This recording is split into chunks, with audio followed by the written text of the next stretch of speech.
ఒకసారి మేము పూరీ క్షేత్రానికి వెళ్ళినప్పుడు స్వామివారిని దర్శించుకొని తిరుగు ప్రయాణంలో పూరీ క్షేత్రం నుంచి జగన్నాథ స్వామివారిని ఇంటికి తెచ్చుకున్నాం. స్వామివారు మా ఇంటికి వచ్చినప్పటి నుంచి ప్రతి సంవత్సరం కూడా పూరీ క్షేత్రంలో జరిగే రథోత్సవం నాడు మన ఇంట్లో కూడా రథోత్సవం పిల్లలు చేస్తూ ఉండేవారు. అలాగే ఈ సంవత్సరం పిల్లలందరూ కూడా కలిసి జగన్నాథ స్వామివారికి ఒక చిన్న రథాన్ని ఏర్పాటు చేసి జగన్నాథ స్వామివారికి రథోత్సవాన్ని జరుపుకున్నారు. చిన్నపిల్లలందరూ కూడా కలిసి రథాన్ని లాగడం ఎంతో శుభకరం. ఎందుకు అంటే పిల్లల యొక్క హృదయం నిర్మలమైంది. అమాయకతత్వంతో భక్తితో వారు చేసే సేవను భగవంతుడు ఎంతో ఆనందంగా స్వీకరిస్తాడు అని పెద్దలు చెబుతారు. అందుకే గ్రామాలలో చిన్నపిల్లలు రథోత్సవం నిర్వహించడం ఒక గొప్ప సనాతనమైనటువంటి సంప్రదాయం. ఈరోజు మన గ్రామంలో చిన్నారులందరూ కూడా కలిసి జగన్నాథుని యొక్క రథాన్ని లాగిన దృశ్యం కేవలం ఒక కార్యక్రమం కాదు, అది భక్తి, సంస్కృతి, సంప్రదాయం మరియు భవిష్యత్తు తరాలకు సనాతన ధర్మాన్ని అందించే ఒక పవిత్రమైనటువంటి సేవ.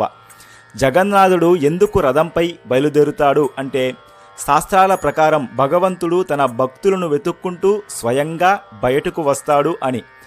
ఉదాహరణకు వృద్ధులు, అనారోగ్యంతో ఉన్నవారు, ఆలయానికి రాలేని వారు కూడా స్వామివారిని దర్శించుకోవడం కోసం స్వామివారే స్వయంగా తన యొక్క స్వస్థానాన్ని విడిచిపెట్టి బయటకు వచ్చి రథంపైన అధిరోహించి భక్తులందరికీ దర్శనమిచ్చే మహద్భాగ్యం.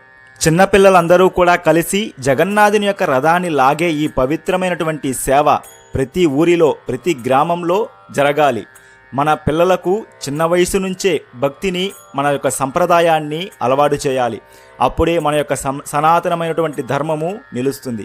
కాబట్టి ఈ యొక్క పవిత్రమైనటువంటి జగన్నాథుని యొక్క రథాన్ని లాగినా లేదా భక్తితో ఒక్కసారైనా జై జగన్నాథ అని పలికిన ఆ యొక్క జగన్నాథ స్వామి వారి యొక్క కృప మన జీవన రథం పైన పడి మన యొక్క జీవన రథం కూడా సరైన మార్గంలో నడుస్తుంది అని భక్తుల యొక్క విశ్వాసం.